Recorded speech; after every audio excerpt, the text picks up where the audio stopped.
Bonjour à tous et bienvenue dans ma seconde vidéo. Je suis ravie de vous retrouver pour une première émission de ma nouvelle série qui s'intitule De la tête à la scène. Vous l'aurez peut-être déjà compris, dans chaque épisode, je vais vous parler d'une pièce de théâtre que j'apprécie, je vais vous expliquer les raisons pour lesquelles je l'apprécie, à travers sa genèse, ses enjeux, mais aussi ses scènes et répliques d'anthologie. Et pour démarrer ce voyage ensemble, j'avais envie de vous parler de la pièce Le Prénom. Le Prénom a été créé en 2010 au théâtre Édouard VII à Paris par Mathieu Delaporte et Alexandre de la Patelière. C'est plus précisément une comédie en huis clos composée de 5 personnages principaux. La mise en scène est signée Bernard Murat et la scénographie de Nicolas Cyr. Lors de sa création, la distribution des rôles était la suivante. Le rôle de Vincent est joué par Patrick Bruel. Celui d'Elisabeth, dite Babou, est interprété par Valérie Benguigui. Celui de Pierre par Jean-Michel Dupuis. Celui de Claude par Guillaume de Tonquédec. Et enfin, celui d'Anna par Judith Elzaï.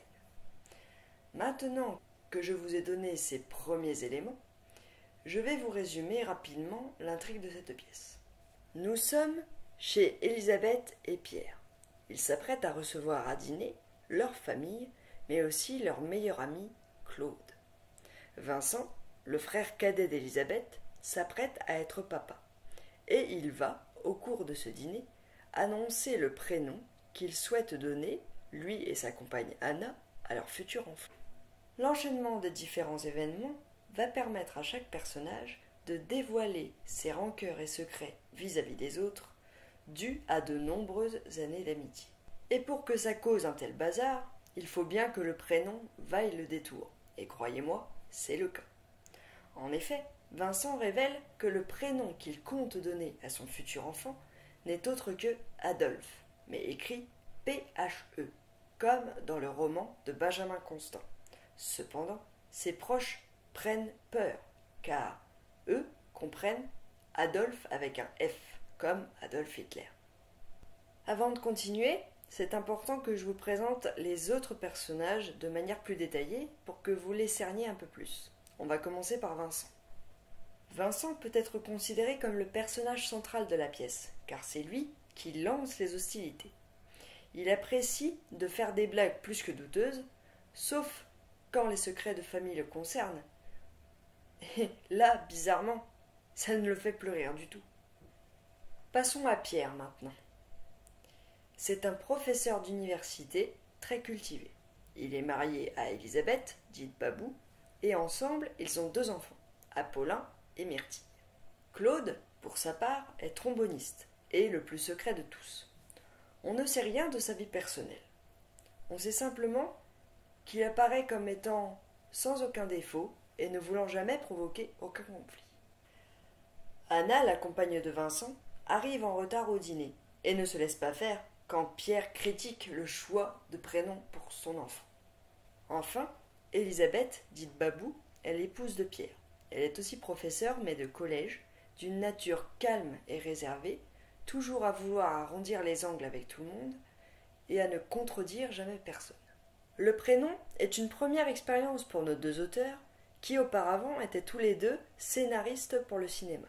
Et c'est ce qui tombe bien, vu que la pièce a été reprise sur ce média en 2012, avec les mêmes comédiens, sauf pour le rôle de Pierre, qui, au lieu de Jean-Michel Dupuis, est incarné par Charles Berling sur le petit écran.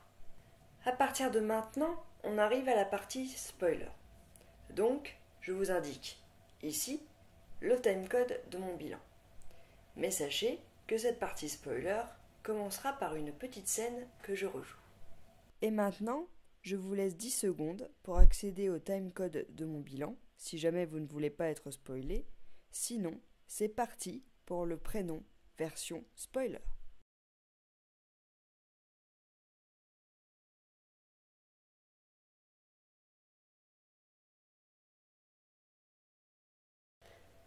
Vous allez donc voir une petite reconstitution de ce que donne l'ambiance de la pièce. À ce moment-là, Seul Claude est au courant du fait que Vincent a fait une blague sur le prénom de son enfant. Le véritable prénom choisi se trouve être le même que le père de Babou et Vincent, Henri. Ah mais je vais jamais manger tout ça. Tu as besoin de prendre des forces. C'est que maintenant, vous êtes deux. Ah ça oui, alors vous êtes deux. Puis pour être deux, vous êtes deux. Et pas n'importe qui, hein. Pierre, s'il te plaît, ne recommence pas. Mais qu'est-ce qui se passe? Nos amis n'ont que moyennement apprécié le prénom de notre fils. Ah, parce que tu leur as dit? Il n'a pas résisté, il était trop fier. Et ça vous a pas plu alors? Non, Anna, ça ne leur a pas plu, non. Ça nous a plus surpris que déplu. Oui, oui, c'est ça. C'est de la surprise surtout. Pas moi. Je suis désolé, Anna. Mais moi, il m'a plus déplu que surpris. Ah bah, je suis désolé. On pensait que la référence vous plairait. La référence? Mais c'est la référence qui nous a déplu, Anna. C'est justement la référence. Je ne pense pas que vous parliez de la même chose. Moi, je pense qu'Anna comprend très bien ce que je veux dire. Bah, je crois, oui. Mais ce que je comprends moins, c'est ta réaction. Moi aussi, je suis surpris. À la rigueur que Vincent ait eu cette idée. Mais toi, là, ça me dépasse.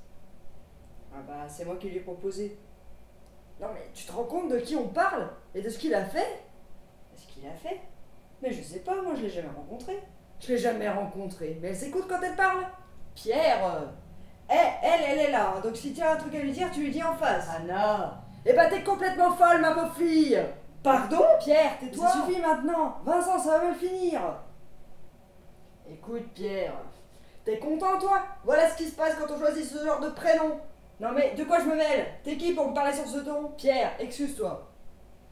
Mais c'est absolument pas ce qu'il voulait dire. Ah non? Il est prof de français, il sait très bien ce qu'il dit. Effectivement, moi j'ai le sens des mots et de leur portée. Je t'emmerde. Mais non. Mais si, je l'emmerde et j'appelle mon fils comme je veux. Justement, non. Ah non, je suis désolée, j'ai pas de cours de prénom à recevoir de quelqu'un qui appelle ses enfants Apollin et Myrtille. Stop. C'était une blague. Nous allons appeler notre fils Henri, comme papa et grand-père. Quand Anna parlait de référence, c'est à papa qu'elle pensait. Ok? Je vous le disais auparavant, l'annonce du prénom choisi par Vincent et Anna va provoquer de nombreux règlements de compte entre toute la famille, sur tous les sujets et à l'encontre de tous. Par exemple, si on commence par Pierre, lorsque les esprits s'échauffent, on lui reproche notamment son côté radin. On le surnomme même la pince. Vincent, quant à lui, est critiqué pour son égoïsme narcissique et pour la petite moue pleine de suffisance qu'il fait parfois quand on s'adresse à lui. En ce qui concerne Claude, de prime abord, de nombreux clichés homosexuels lui sont attachés, puisque pour ses amis, il a toujours vécu en tant que célibataire et portait du orange. Au fur et à mesure de la discussion, et contraint par ses amis, il révélera en fait qu'il a une relation amoureuse avec Françoise, la mère d'Élisabeth et Vincent, ce que Vincent prendra très mal, puisqu'il finit par lui éclater le nez. Concernant Anna, elle n'a pas de secret personnel révélé durant la soirée, mais on apprend cependant qu'elle était au courant du secret de Claude. Au départ, il est même pensé que c'est elle avec qui Claude a une liaison, ce qu'elle dément formellement. Et nous terminerons par Babou, qui est selon moi le personnage le plus discret, le personnage le plus complexe, et donc le personnage le plus intéressant de toute cette pièce. On apprend tout d'abord qu'elle a toujours fait le maximum pour ne jamais contrarier personne, que ce soit son frère Vincent ou son mari Pierre. C'est ainsi qu'à la fin de la pièce, comme un point d'orgue, puisqu'il émane du personnage le plus discret, intervient un long monologue dans lequel elle règle absolument tous ses comptes. D'abord, elle règle ceux qu'elle a avec Pierre. En effet, on apprend que celui-ci lui a entre autres volé son sujet de thèse sur lequel il a bâti absolument toute sa carrière professionnelle. Babou rappelle qu'elle s'occupe exclusivement des enfants, que Pierre ne fait aucun effort, alors que ce dernier était celui qui la suppliait d'en avoir. Ensuite, elle reproche à Vincent d'avoir profité de son statut de garçon dans sa famille, puisqu'il était considéré par ses parents comme le chouchou et elle comme la grande sœur, corvéable à merci, à qui l'on ne disait jamais merci. Le prénom, au-delà de la mauvaise blague jouée par Vincent, est une pièce qui pose de nombreuses questions de société. Parmi les questions soulevées dans cette pièce, on peut citer l'importance du choix d'un prénom pour un enfant et ce que ça implique dans sa vie future, les clichés qui existent au sein d'une famille ou encore l'importance dans une vie de choisir une famille de cœur, ou encore les choix des parents que les enfants, une fois adultes, se jettent à la figure faute de pouvoir passer à autre chose. Cette pièce, vous l'aurez compris, est centrée sur l'importance de la communication afin de poser les bases de relations familiales et amicales apaisées. Nous arrivons à la fin de cette vidéo. J'espère qu'elle vous a plu et je vous dis à bientôt pour un nouvel épisode de la Teta. Ciao!